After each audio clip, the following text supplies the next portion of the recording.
On May 19, 2024, inside Tubilank Estate, a peaceful residential area turned into a crime scene that would shock Ghana and beyond. 39-year-old Alberta Aan was found brutally murdered in her own home. 2 of her children were killed alongside her. 1 child survived with injuries. A baby was found alive on the couch. By the time police arrived, the screaming had already stopped. And the house was silent. Too silent. Alberta's life before the tragedy. Alberta was a mother of 4. She had once been married, and together with her husband, they built a family. But after years together, the marriage broke down.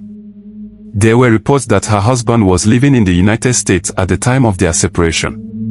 Whether he relocated before or after the split remains unclear, but distance played a role. Eventually, they separated. Alberta stayed in Ghana with the children.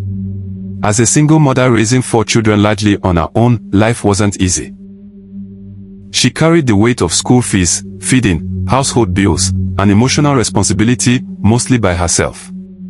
That was when a man named Amoa entered her life. The man everyone misunderstood. To Alberta's family, Amoa appeared harmless. He was always around the house, running errands, helping with chores, driving when needed, assisting with basic household tasks. They believed he was just an errand boy, maybe a handyman, someone Alberta hired to make life easier. But neighbors noticed something different. They had arguments. Constant ones. Shouting matches that happened so frequently that it became normal background noise in the area. And from what they overheard, the fights were often about one thing: money. That was when people started suspecting that Amoa wasn't just an employee.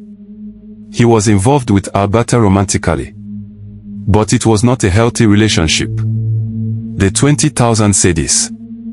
Days before the murders, something significant happened. Alberta reported Amoa to authorities.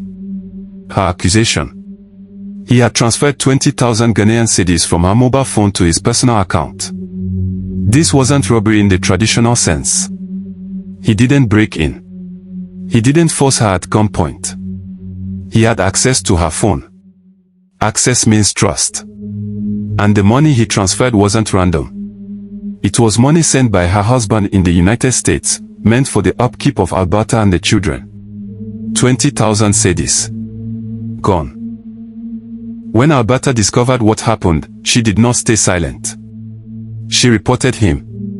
And that report may have triggered everything that followed. Police believe the motive for the killings was directly tied to that money.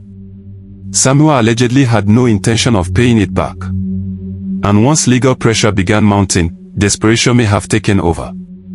The day of the attack. On May 19, 2024, neighbors heard something different. Yes, they were used to arguments. But this time, the screams were louder. More frantic. There was panic in the air. Then suddenly, silence.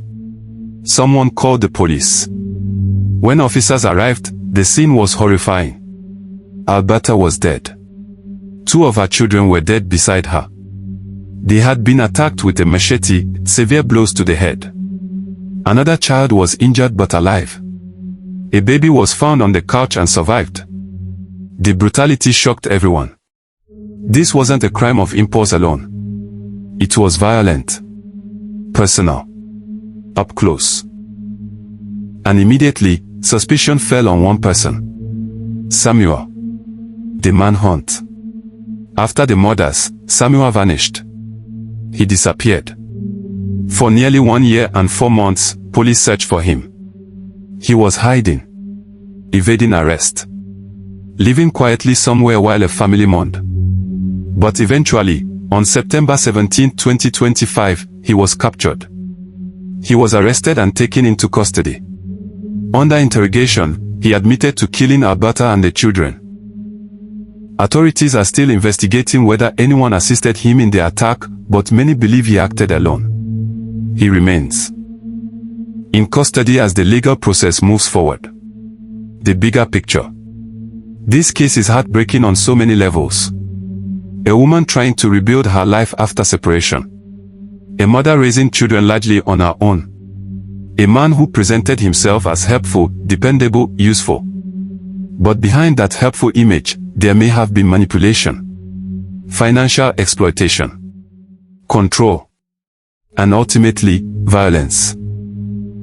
When Alberta finally stood up for herself and reported the stolen money, it appears that Samoa chose the most extreme way to avoid consequences.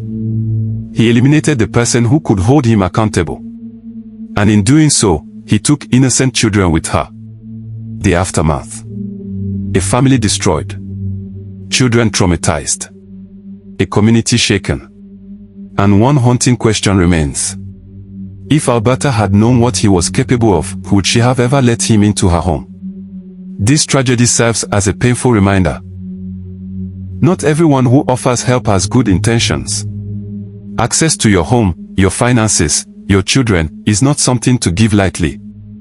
Because sometimes, the danger doesn't come from strangers. It comes from the person already inside.